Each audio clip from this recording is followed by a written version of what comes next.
xibaar yu wér te wóor ca tàng ba abonnez-vous pour ngeen di mën di jot suñuy vidéo. dal leen ak jàmm seen chaîne bi di Buzz 221 HD Pape Ndiaye bu Walf di akub juriste bu kenn dootu présenté ci réew mi di Sénégal yëkkati na ay kàddu daal di koy jëmale ci coow li nga xam ne moo fi jaaroon ci diggante président Ousmane Sonko ak Adji Sarr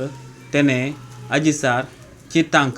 seetal Ousmane Sonko ba mu set wecc jëmale ko ci tuuma yu mu jëloon daal di koy teg ci ndoddam ne si tànk yooyee la daal di nekk si li ni mel kii di Pape Ndiaye bu Walf ne si lu yàggul dara Adji Sarr dina daal di génn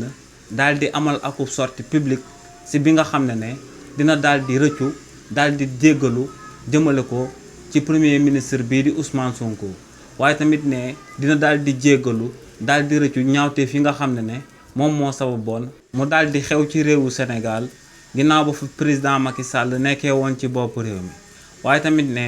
Adji Sarr du yem si li ni mel ndax ne dina daal di dénoncer daal di biral ñi nga xam ne ñoom ñoo toogoon daal di comploter daal di koy jëmale ci jëmm premier ministre bii di Ousmane Sonko nee nag xibaar boobee moom moo ko daal di njëkk a tas te ne si lu yàggul dara sénégalais yi dinañ daal di teewee événement bi ni mel ndax ne Adji Sarr dina daal di génn daal di biral ay kàddu jëmale ko si lépp li nga xam ne moom ci wàllu boppam daal dina koy wax donc ne kii di Adji Sarr dina teggi ay tuuma ginnaaw ba mu fi tuumaalee kii di Ousmane Sonko daal di ko fiy jiiñ ak viol ginnaaw ba fi président Macky Sall nekkee woon ci bopp réew mi. kàddu yu ni mel la kii di Pape Ndiaye bu Walf di akub juriste bu kenn dootu présenté ci réewu Sénégal daal di yëkkati daal di koy xamal sénégalais yi jëmale ko ci coow li nga xam ne moom moo jaaroon ci diggante président Ousmane Sonko ak kii di Adji Sarr. xibaar yu wér te wóor ca tàng ba abonnez-vous pour ngeen di mën di jot suñuy vidéo.